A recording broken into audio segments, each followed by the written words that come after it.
পরিষ্কার বলে দিতে চাই, আমার নেতাকর্মীকে আমি নির্বাচিত হওয়ার পরেও বলেছি, আজকেও বলি, কোনো অবস্থাতেই কোনো অন্যায় অনৈতিক কাজে আমি প্রশ্রয় দেবো না। তাতে আমার সাথে কে থাকবে না থাকবে সেটা বড় কথা নয়। 2001-এ আমি যখন নমিনেশন পেলাম না, তখন চেয়ারম্যান সাহেব অফিসে ডেকে নিয়ে বলেছিল, আমার মন খারাপ, বলেছিল যে আরে ভাই, আমিও তো এমপি হই নাই, দুই ভাই একসাথে এমপি হব।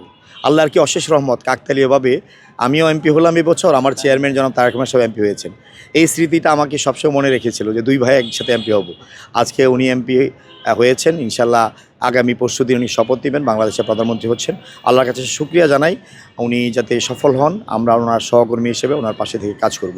অবশ্যই এটা একটা বিশাল অনুভূতি। চেয়ারম্যানের এই দেখাটা আমার জীবনের শ্রেষ্ঠ মুহূর্ত ছিল। সব কিছু আল্লাহর তরফ থেকে নির্ধারিত হয়, আমি কিছুই জানি না। আমি দলের জন্য কাজ করেছি, আমি সবসময় বলি আমি জিয়া পরিবারের একজন বিশ্বস্ত কর্মী। সেই কারণে আমি মনে করি আমার নেতা বিএনপির চেয়ারম্যান জনাব তারেক রহমান সাহেব, উনি ওনার নির্দেশে, ওনার পরামর্শে উনি আমাকে তৈরি করেছেন। আজকে শরীফুল আলম ওনার সৃষ্টি, উনি যখন যে দায়িত্ব দিয়েছেন আমি সফলভাবে সৎভাবে কাজ করার চেষ্টা করেছি।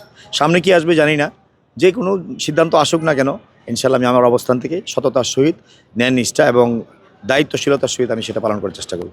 আর সবচেয়ে বড় কথা হলো, ইতিহাস থেকে যদি আমরা শিক্ষা না নিই, তাহলে ইতিহাসের রাস্তা করে একদিন আমরা যারা শিক্ষা নেব না তাদেরকেও সেই নির্মমতার শিকার হতে হবে। আমি মনে করি অবশ্যই এখান থেকে শিক্ষা নেওয়া দরকার, এবং আমি মানবিক এবং সহ অবস্থানের সমাজ ব্যবস্থা কায়েম করতে চাই ভৈরবকুলিয়ারচরে। ইনশাল্লাহ মাদকমুক্ত, দুর্নীতিমুক্ত, টেন্ডারবাজ এবং সবচেয়ে বড় কথা একটা মানবিক সমাজ করতে চাই। সকল মানুষের অবস্থান থাকবে এবং মানুষ শান্তিতে থাকবে, সুখে থাকবে, এটাই বড় কথা। আর ক্ষমতার অপব্যবহার আর অহংকার এটা যেন কোনোদিনই আমাকে গ্রাস করতে না পারে।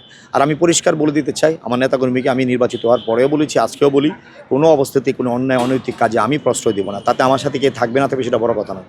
আমি আমার নিজের সে প্রিন্সিপাল, নিজের সে অবস্থান থেকে আমি সরবো না। ইনশাআল্লাহ আলো যদি বাঁচিয়ে রাখি, আমি ভৈরবকুলিয়ার চোখকে বাংলাদেশের মানচিত্রে একটা উচ্চতর স্থানে নিয়ে যেতে চাই। এই জন্য আমি সকল আমার নেতাকর্মী সহ সর্বস্তরের মানুষের সহযোগিতা চাই। আপনাকে অসংখ্য ধন্যবাদ। আপনাকেও ধন্যবাদ।